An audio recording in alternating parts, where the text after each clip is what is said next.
Baruch atah asher ha'anat malacha ha'olam asher kiddushani mitzvotav v'tzivanu li'itativ l'tzitzi.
Good morning.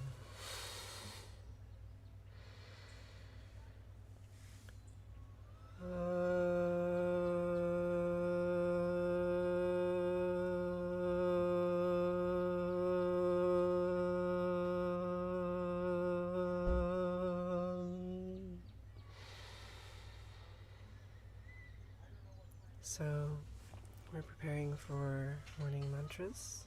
I like to start by making tones.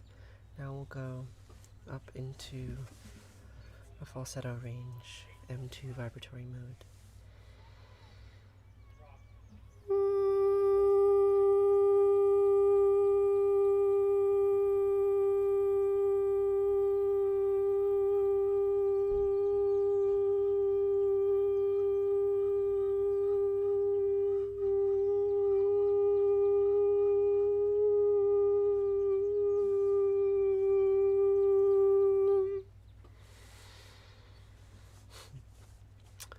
Who, in their state of confusion, is asking me about non-binary pronouns in a pointed way? Who? So, let's do one more tone.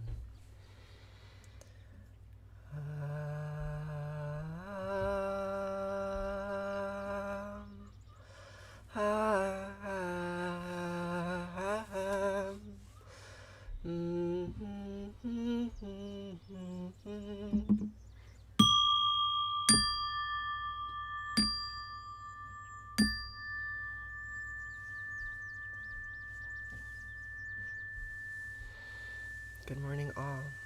Yes, indeed, we are all here together. So, we can start this morning's prayer service, this morning's mantra repetition, whatever you want to call this stream. We will start, as we always start, from the book of Deuteronomy. These are very old words that were written down by priests several thousand years ago in order to document what they believed to be the story of their origin. Good morning, Alexis. And what they believed the story of their origin to be, excuse me, what they believed the story of their origin to be was that there was a people wandering through the desert in a time where there was no government, there was no cultural authority. And they were wandering through the Sinai Peninsula, and they were looking for a home and looking for a sense of culture. And so they invented a character called Moses. And Moses invented a character called Yahweh. And Moses spoke to Yahweh, and Yahweh spoke to Moses. And Moses spoke to the people. And this is what Moses said in the book of Deuteronomy about the name of God. Shema Yisrael Asher Eloheinu Yahweh Echad.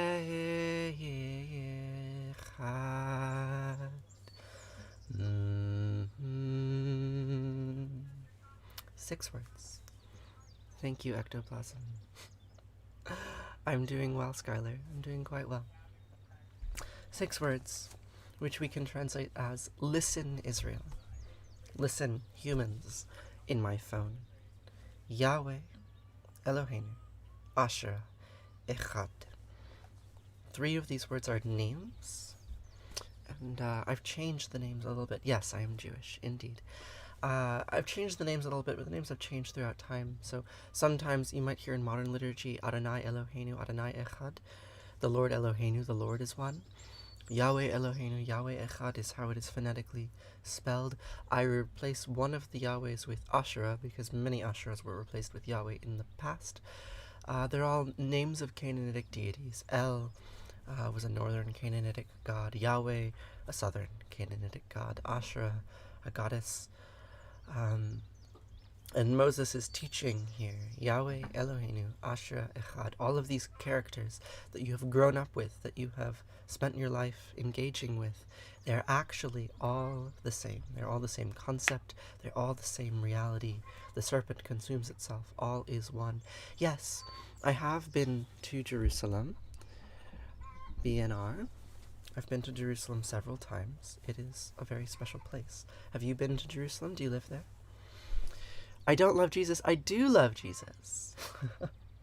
I do indeed. Jesus is a good character. He's much like Baal. Thank you. I drew this tree myself. It's actually a mushroom. I don't know if you can see the mushroom shape from this angle. It's a little bit bigger. Good morning, Elmira. Good morning, Fighting the Battle. Hey, Quicks. Hello, all you lovely people. Good morning. Isn't Baal the devil? No, Baal is actually just another form of Jesus. How do I pronounce my name?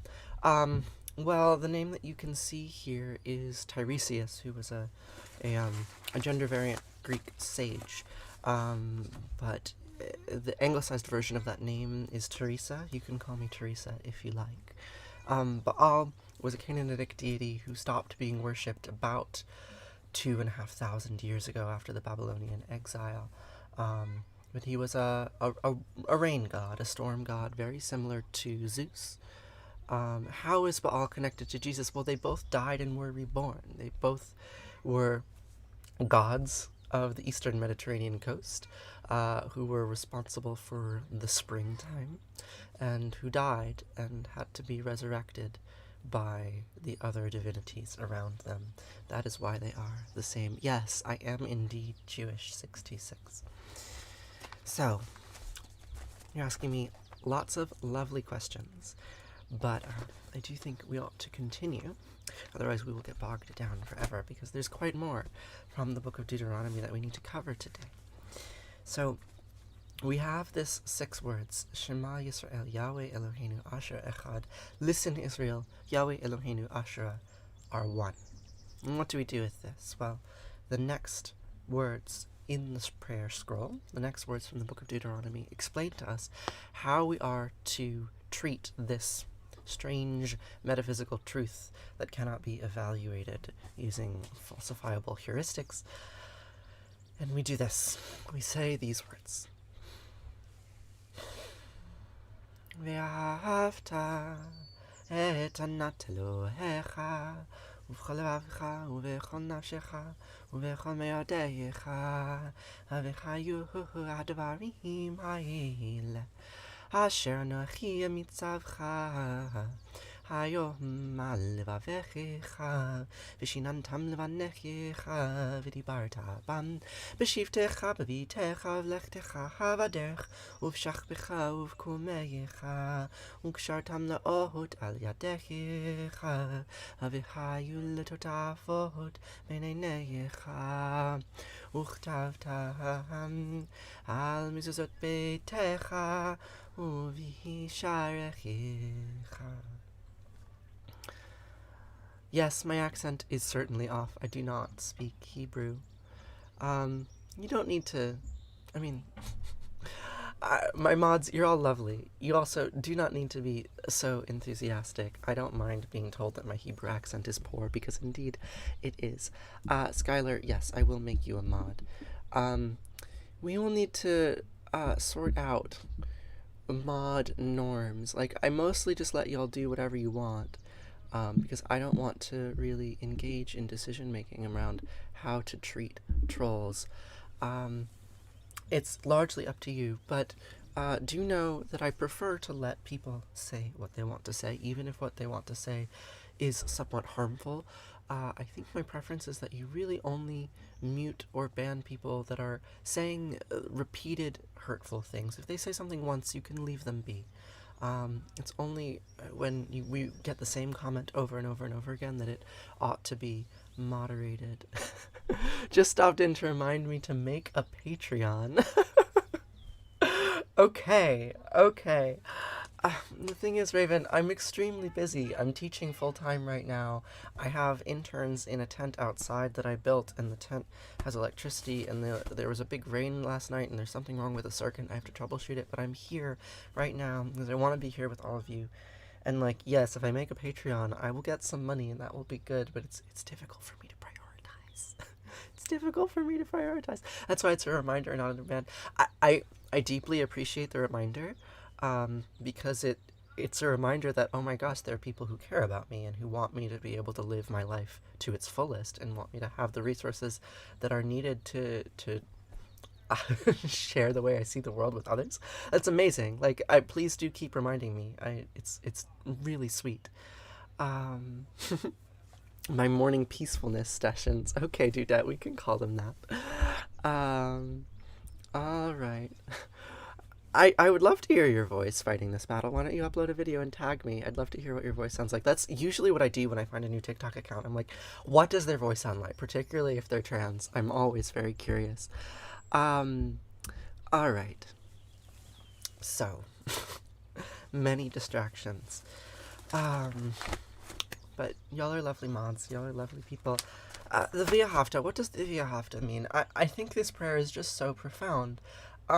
So I didn't know what the Via Hafta meant for the majority of my life.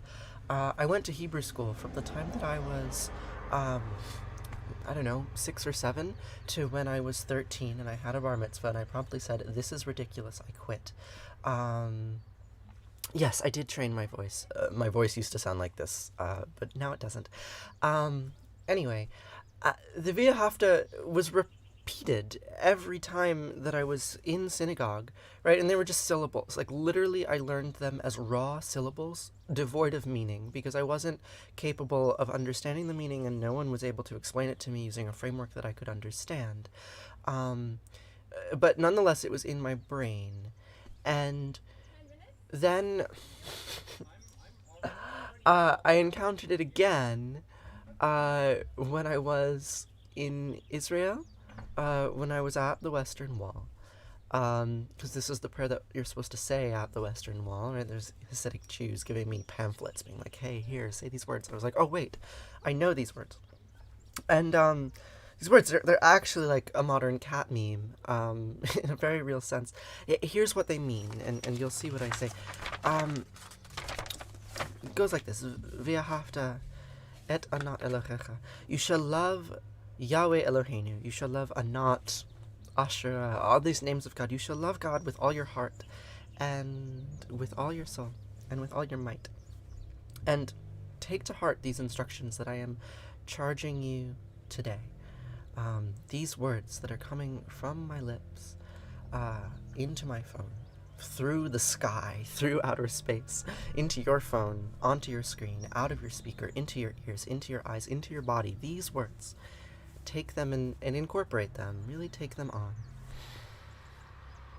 And impress them to your children. Teach them to those who listen to you. Recite them when you stay at home and when you are away, when you lie down and when you get up.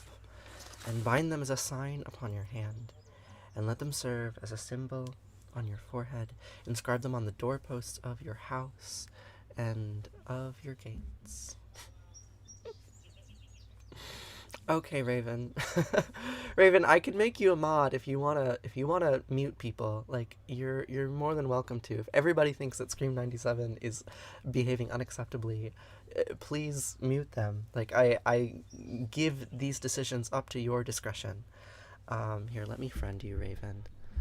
and I will make you a mod next time.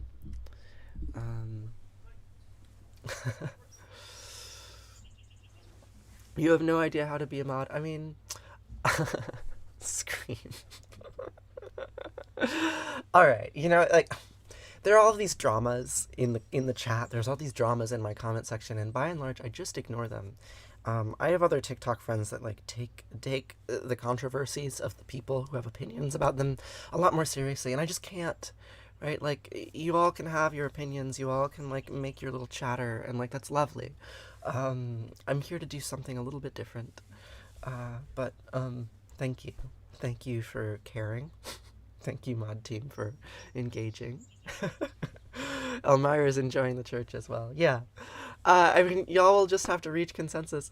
If all of the mods in the room want to join my Discord server, I can make you a little mod channel, and we can chat at length in a little bit more quiet space about like the kinds of expectations that I have for stream moderation and comment moderation. It's a little bit difficult to have that conversation here because it loops back on itself very quickly, right? Because the trolls listen and the mods listen, and we get into this complex knot. And I'm actually pretty wary of giving you explicit instruction because I think you all can just figure it out, and you can make this comment section what you want it to be. Like, your opinions are actually stronger and more important than mine in this case because it's your space. My space is the little box. I'm the one with the color face. All you get is little words, so it's your space, not mine. In any case, y'all can join my Discord server and we can chat more about moderation if you want, or you can just figure it out. You'd love to have a conversation with me. Yeah, well, my Discord server is the way to do that. It's a mycology Discord server. It's largely for my students. There are private intern spaces that you won't be able to access when you join, but there's a public link in my bio. You could join the Discord and we can chat. You see the seat on the corners of my garment. Yes, indeed. And the corners of my forehead. You shouldn't cut it. Anyway, gosh, I'm getting so distracted. I've been streaming for 20 minutes and we're not even through the Via Hafta. It's because I took 2 days off. And now there's all these people here, and I'm just really happy to see you all, and I'm a little bit distracted. So, in any case, bind them as a symbol on your hand and a sign upon your forehead, and inscribe them on the doorposts of your house and on your gates. Yes, you are here. So this doorpost, mezuzot, that's this. This is the text of the prayer. Text of the prayer is also in here, right? So it's highly memetical. The prayer literally says, "Copy me," and so I copy the prayer and I say it to you all every day. Yes, the chickens are outside my door. I can see them from right here. They cluck. They lay eggs. I live on a farm. Thank you, Raven. Thank you so much. Yes, go, Raven, go to the oncologist, please. Go to your appointment. I don't want to hold you here. Like, you're lovely. Oh, we'll chat later. I'm here every day. You're Wiccan and do this. Well, that's good to know. So, basically, I like this prayer. Why do I have a tattoo? Because the tattoo incorporates the meaning of the prayer very much. The prayer says, "Copy me," right? The prayer literally contains itself. The meaning of the prayer is in reference to the prayer, right? Just as in the same way that the meaning of your genome is in reference to your entire body, which contains it, and yet it creates, right? So we get this cyclical loop of the text, the symbols create the phenotype, the sounds, the vibrations, and the sounds, the vibrations prompt the recreation of the text. And I just think this is quite fascinating. It's the pattern of life, and we can see the pattern of life in holy books. We can see it in every cell in your body. My rice is ready. They actually wear it on their forehead and on their hands. Yes, I don't often put on tefillin because it feels like a very loaded ritual to do. I do it sometimes, basically only when I'm with other observant Jews, because my Judaism is not practiced enough. I don't actually know enough about Orthodoxy to wear those symbols effectively. Like, this is everything I'm giving to you right now is highly interpreted. It's derived Judaism. It's my own things that come out of my own head. And if I want to actually connect to that tradition, I need to engage more with Orthodoxy than I do. So that will be later. But in any case, that's a little bit about tefillin. There's one more prayer from the book of Deuteronomy that I like to say. Does the teacher have a boyfriend? Yes, I do. Thoughts on Lilith? Lilith has become a feminist icon in recent years. Lilith is one of many characters, many characters in the set of mythology that we have inherited from our ancestors, and what she means is largely up for interpretation. And modern people on TikTok have interpreted her to become some sort of feminist goddess, which is lovely. That's fine. I don't think that aligns with her original description, but that doesn't matter. None of the things that I do align with their original descriptions. This is Asherah, but this is not an original figurine of Asherah. This is my own interpretation of what she would have looked like. All we can do is interpret, and obviously there is a need to reincorporate femininity into these Abrahamic faiths because they're so strongly patriarchally biased. There's a prayer that I do say every day to Yahweh. It's a prayer that Orthodox men are supposed to recite in the mornings, and it goes like this: Baruch atah Yahweh, Eloheinu melech haolam, shelo ashani isha. I repeat the name of Yahweh Eloheinu, who did not make me a woman. Right? Like, this is a prayer that, like, exists and is alive today in Haredi Judaism. Right? Like, where men are instructed to give thanks, not that they are men, but that they are not women. Right? Thank you so much for not making me a woman. And that is indicative of the incredibly strong patriarchal bias that is in Judaism, that is in the roots of Judaism, and I feel a need to respond to that. Good morning, Miguela. And so the way that I respond to that is going deeper into the roots, the time when there were goddesses in the tradition. Thanks for doing me a solid, Yahweh. Yes, exactly. Thank you, beloved. Thank you so much. So we can go back to a time before Yahweh reached a kind of prominence, and we can say, Baruch atah Asherah, Anat melecha ha'olam asher yitzaret ha'adam b'chachama u'vara ve'o. I repeat the name of Asherah Anat, who made me with many openings and cavities. This is another Orthodox prayer. It's said associated with emptying one's bowels, I believe. I'm not entirely sure. Sometimes I just take these little symbols devoid of their context, reinterpret them, and repeat them on the internet, even though that might be a little irresponsible. But I take it to mean, hey, thanks for letting me be a woman, even though Yahweh didn't make me one. Don't forget to drink my water. Okay, Action Swanson. I like comments like that. Yahweh is not Judaism. That's Muslim. I think you're a little confused. Hello, Andrew.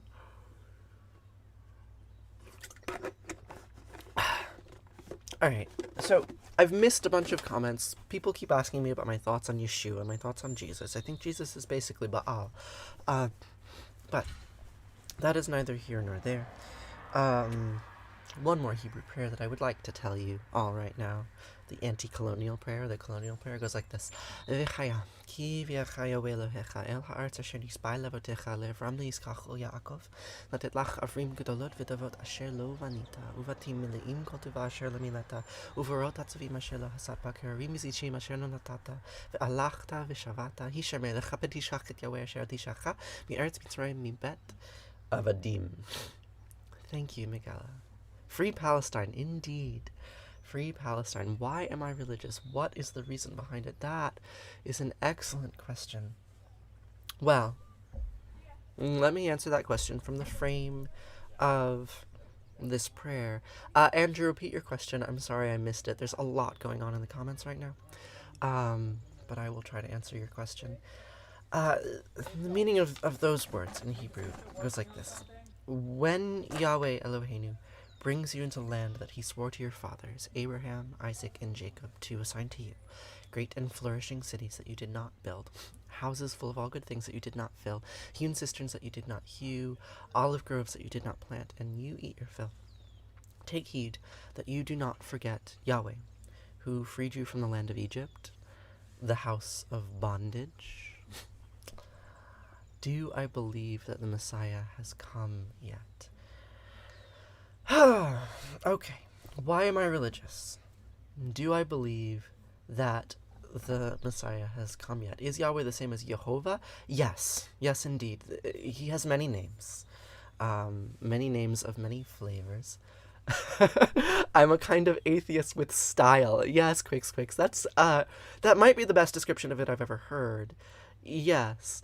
Alright, so here's the thing about the Messiah, right? The Messiah is a character. Messiah in Hebrew, the root of the word Mashiach, it means anointed. It means dripping oil upon the forehead. There was a ritual of anointing a new king when he became king of Israel. And this was a religious kingly position, right? Like David was anointed the Messiah. So this is the thing that we need to remember, is that the first Messiah was this fictional character named David, and every king that came after him, fictional or real, was called the Messiah. And when the Babylonians came to Jerusalem in 586 BC and destroyed it, right? They destroyed the kingship.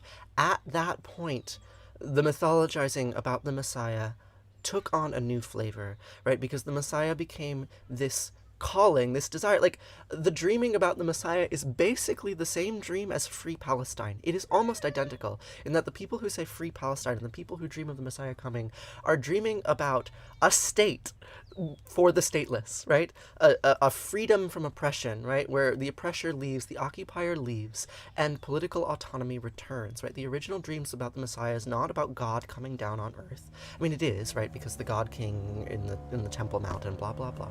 But it's about political autonomy. Right, so for hundreds of years, Israel was occupied, and the people who lived in that land remembered a time when it wasn't occupied. But of course, this is not true. The land was always occupied. But they remember this time when they had a politically autonomous king, and they want it back. And when the Messiah came once, and now we're waiting for the second coming. I mean, sure, when Jesus came, the word Messiah changed, and it stopped being interpreted as like, oh, there's going to be some king with some swords and some armies, and he's going to fight off the occupier, and he's going to establish a new politically autonomous realm in this occupied territory. And instead it became something about like, the kingdom of heaven is here at hand. We are all God's children, and we're all going to be unified in some sort of universal, joyous, righteous kingdom. So the word changes with history, right? The world changes as history changes. So like, what are my thoughts on the Messiah? Do I believe the Messiah is coming? I believe that in a certain sense the Messiah is Benjamin Netanyahu, which is terrifying, but like, he is the political leader of the new state of Israel. Do I want him to be? No, I don't. I don't. I think he's an asshole.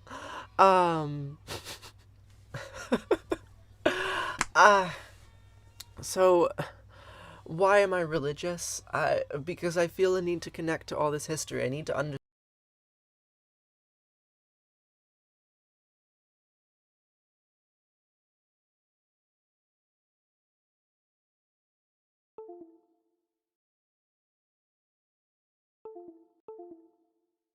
Get through my prayers, but hopefully that tells you something. If I haven't answered your question, please feel free to ask it again. It was always Palestine, and it will always be Palestine. Yes, indeed. There was a time where it was the land of the Philistines. Gaza was called Philistia. There was a people called the Philistines who the kingdom of Israel occupied, right? Like, this story is very old. The story is very, very old. And so when we say this prayer, right? When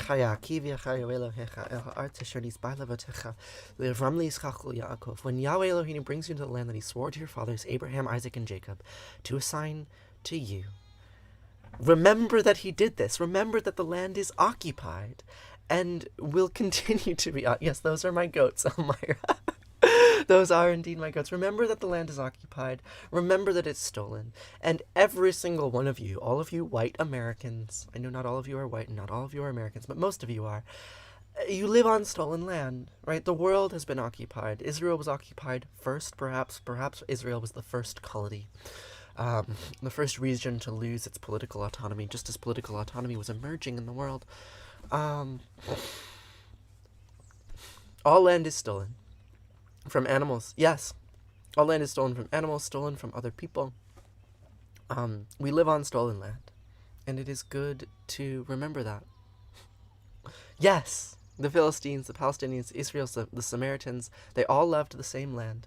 And the land has been occupied forever. Forever, forever, forever. And so it goes. So it goes. Oh